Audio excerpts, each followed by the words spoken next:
Assalamualaikum warahmatullahi wabarakatuh. Halo Sobat Setiap Fakta Kehidupan. Tidak lupa kami sampaikan salam sehat, salam sejahtera, semoga tercurah segala bentuk kebaikan dan juga kita semua dalam lindungannya. Seperti biasa, kita akan berbagi kisah dari yang unik, menarik, sampai bikin nangis. Mari kita simak kisahnya.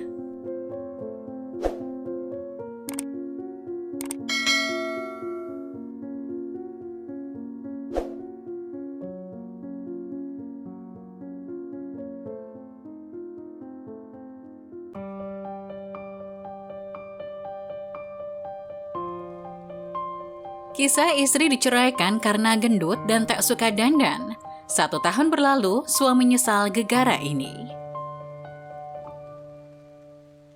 Setelah menikah, hubungan suami istri lambat laun akan diwarnai beragam ujian dan cobaan. Pernikahan sejatinya adalah mengingat kelebihan dan membuang kekurangan masing-masing pasangan. Jika salah satu masih saja mencari-cari kesalahan, alamat hubungan rumah tangga tak akan bahagia. Karena setiap hari, suami atau istri hanya sibuk melihat kekurangan pasangannya. Makan, minum, bercengkrama bersama anak hingga hubungan diranjang tak nyaman. Kondisi itu pastinya tak nyaman. Daripada menyesal, ada baiknya membangun rumah tangga dengan rasa cinta dan kasih sayang. Lupakan kekurangannya, lihat seberapa banyak kelebihan pasangan yang membuat kita bahagia. Seperti kisah yang diungkapkan seorang suami di akun Facebook Kata-Kata Kita berikut ini. Kisah penyesalan seorang suami. Aku dan istriku sudah menikah bertahun-tahun dan memiliki 3 orang anak. Tapi aku udah gak tahan sama dia. Dia gendut, jelek, gak suka dandan. Udah kayak orang yang berbeda dengan dulu waktu masih pacaran. Aku menyesal kenapa bisa menikahi istri yang jelek kayak gini. Melihat wajahnya yang berminyak dan rambut lepek, aku udah tahan 1 tahun. Aku akhirnya memberanikan diri menceraikannya. Setiap hari sepulang kerja, aku langsung melihat seluruh rambutnya lepek berantakan. Setiap hari selalu pakai daster yang sama. Dia bilang dengan begitu lebih nyaman dan lebih mudah membersihkan rumah dan menjaga anak. Sejak melahirkan, dia terus bertambah gendut dan tubuhnya kini sama sekali tidak menarik. Setiap kali melihat perutnya yang gendut, kadang kalau pergi bertemu teman-temanku, mereka kadang sampai bilang, "Istri kamu hamil lagi ya? Aku malu bukan main." Coba aku bilang seberapa parahnya dia. Dia nggak pernah bersihin bulu kaki atau bulu ketiaknya. Bahkan kadang dia di rumah juga tidak mengenakan pakaian dalam. Setiap malam aku tidur sama dia, aku merasa sangat tidak nyaman. Setiap melihat wajah dan tubuhnya, serta kerutan di wajahnya, aku sama sekali tidak tertarik padanya. Aku cuma pengen langsung tidur pulas. Kita cerai aja, kayaknya pemikiran dan sifat kita memang nggak cocok. Sebenarnya aku cuma nggak bisa lihat dia gendut dan jelek. Sama sekali nggak ada hubungannya sama sifat. Itu cuma alasan aku aja. Istriku menitikkan air mata, namun dia sama sekali tidak membalas perkataanku. Dia bilang dia menghormati semua keputusanku. Sebelum dia pergi, dia masih memasak makanan untukku dan anak-anak. Dia juga masih mempersiapkan semua kebutuhan sekolah anak-anak, kemudian dia mengambil koper dan pergi dari rumah.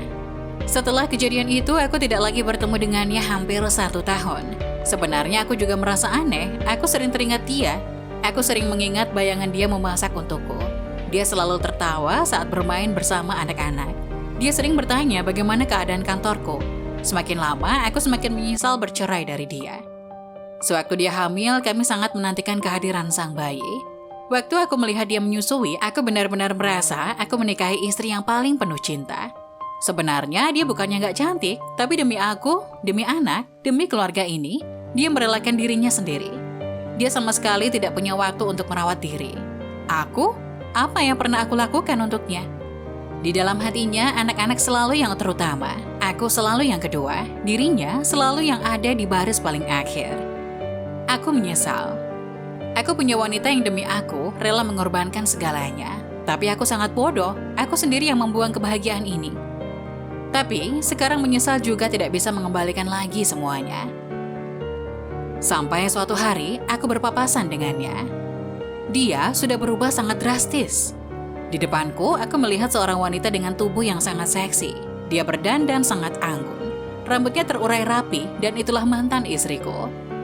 Di wajahnya, dia mengenakan makeup tipis. Kemudian dia tersenyum padaku. Dia sangat amat anggun. Ternyata setelah meninggalkan aku, dia hidup dengan sangat baik. Di sampingnya ada seorang laki-laki. Aku tidak mampu berkata apa-apa. Aku cuma bisa mengangguk dan mendoakan yang terbaik untuknya. Sobat, menjadi seorang istri itu tidaklah mudah. Kita harus menghargai pasangan kita, apalagi mereka sudah banyak berkorban buat kita dan buat anak-anak kita. Coba, kapan terakhir kamu mencium dan mengucapkan aku cinta kamu sama istrimu? Pria yang menyayangi istrinya pasti tidak akan membuat istrinya kehabisan waktu untuk merawat diri. Kisah itu mengundang komentar netizen. Mereka seakan terbawa perasaan membaca kisah tersebut. Marni Rahman, semua tergantung suami. Apabila imannya kuat, ia tak mungkin melakukan hal seperti itu kepada istrinya. Rina Angel Thanos, kalau istri mau cantik, seksi, dan wangi, sediakan PRT buat bantu-bantu di rumah. Biar istri bisa ke salon dan perawatan. Dikira gampang apa menjadi seorang ibu?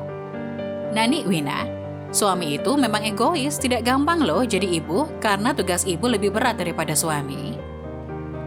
Asti Harti, kecantikan lahiriah itu sifatnya sementara, tetapi yang abadi adalah kecantikan batiniah yang kita sering sebut inner beauty. Jadi sebagaimanapun dirawat atau perawatan di salon yang mahal sekalipun, tetap aja nggak akan kekal abadi selamanya. Kalau udah datang tua, ya tua aja. Ke salon atau perawatan, itu semua hanya menghambat saja. Toh pada waktu tua, kita semua akan tua. Ingat itu, dan camkan baik-baik khususnya buat para lelaki. Nuryati aja. Makanya, kalau mau ngambil keputusan harus dengan hati yang tenang supaya tidak menyesal kemudian. Jangan emosi digedein, kan bisa dibicarakan baik-baik.